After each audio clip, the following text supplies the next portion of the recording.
Hey guys, Brownie General here, back with another video, and today I'm here to talk about this. Well, not this. This is just a television set.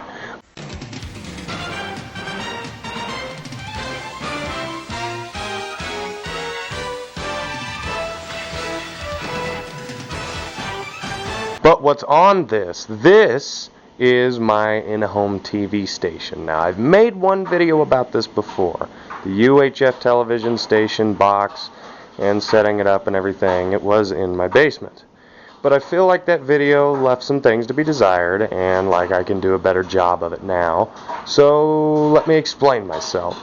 This is channel 23 UHF, as I will show you here on the VCR. And if I turn the VCR off, I can go to it on the TV side and get the same channel. Now, channel 23 UHF is just the channel I selected to be what I use, specifically because I wanted it to be in the UHF band. Nothing uses the UHF band anymore, so it's just kind of cool, especially on the older sets, to be able to switch over to the UHF tuner and actually use it for once and have reasons to switch back and forth and whatnot. So that's why I picked UHF, but you can pick whatever frequency you want, and you'll be picking that frequency from one of these. Now this is a Chinesium, I don't think it actually has a brand name, but it's a TV-TX200 1 to 4 watt analog TV transmitter. Now, at least at the time that I made that old video, you can actually get these from Walmart's website, weirdly enough. Now I don't know if that's still the case, I haven't checked. But I got mine off eBay. You can get them on Amazon, wherever. They cost about $70, which is a little steep, especially in this economy. I bought this when times were a little better. But regardless, if you want a bunch of TVs to work all at once without having more than one device, I guess at the end of the day, this is cheaper than having a bunch of Rokus or something. So, yeah. But anyway, the TX200 here has a couple of inputs on the back. As you can see, it's got HDMI and AV, and then an AV output. And I guess you can count the UHF, VHF antenna as an output as well. And it has a few controls up on the front here. They don't make very much sense, honestly, if you're just looking at them base value. They say EMUN add COT, and then HDMI AV plus and minus power. And let me say, just about all of this right here is a little bit confusing on this box. So with the EMUN button, that you have to press and hold, and that will bring you into the menu. You'll see the UHF button start flashing here, and then you can use the add or COT buttons to go through the different varying modes here, as you can see. And then you can use the button again, the EMUN button, to select which option you're actually changing. So we've got VHF or UHF here.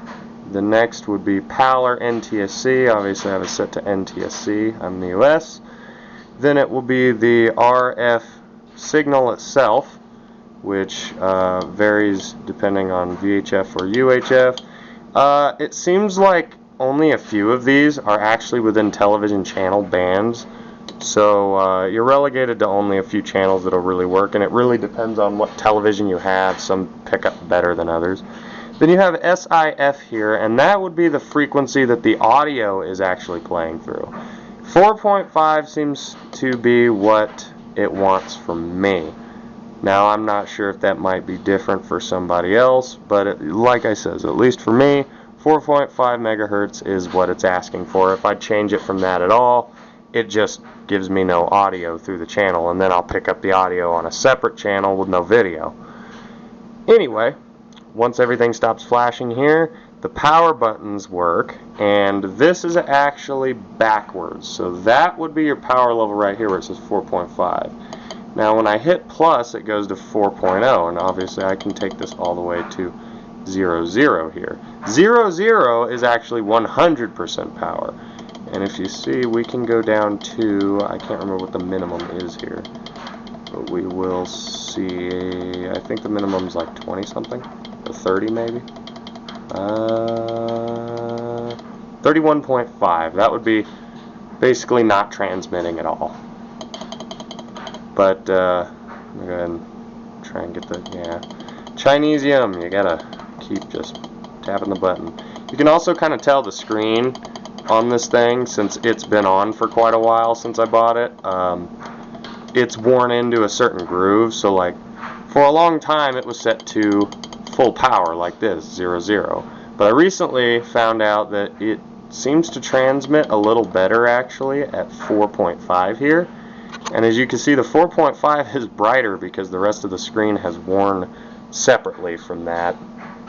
But anyway, the only other button that it has is the HDMI AV button, and obviously that just switches which input signal it's actually going to output. So you can either use your analog stuff like DVDs, VCRs, laser disc, you know, normal stuff like that, or you can swap over to HDMI like I have it here, and that's where you get into the computer side of things. Now the way I have this set up is it's running through an HDMI cord, as I said, to the Titan X graphics card here in the computer, and then it broadcasts as a secondary monitor. My computer picks it up as a screen of some kind. I can't remember what it actually calls it.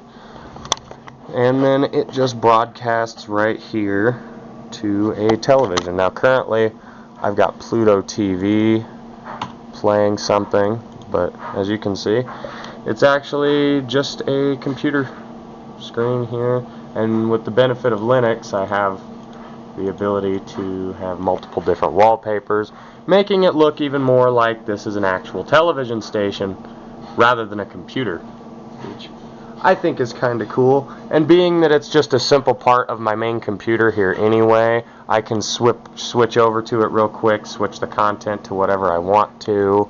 You know, I can play DVDs through the computer pretty easily as well. And as you can see here, it just recognizes it as a speaker output as well, so all the TVs also get audio from it. But yeah, that's the TV-TX200 analog TV transmitter box.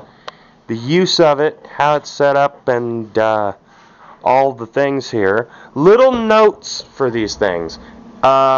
Cord position really matters with an analog television signal. So if you look here, I just put that antenna back up.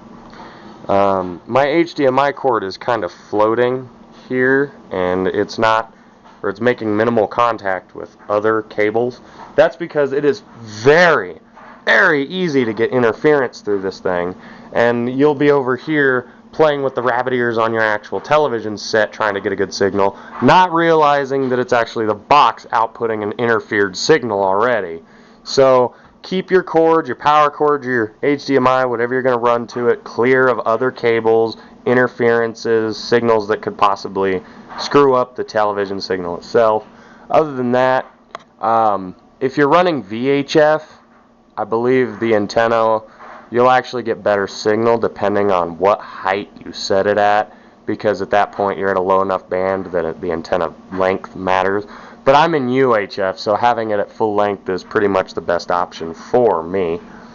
But anyway, with that being said, I'll see you guys in the next video. Hope you enjoyed this one. I hope this cleared some things up, because I know the last video I did on this topic was a little bit less informative, especially because I wasn't really planning on doing that video. This one I kind of was planning on doing.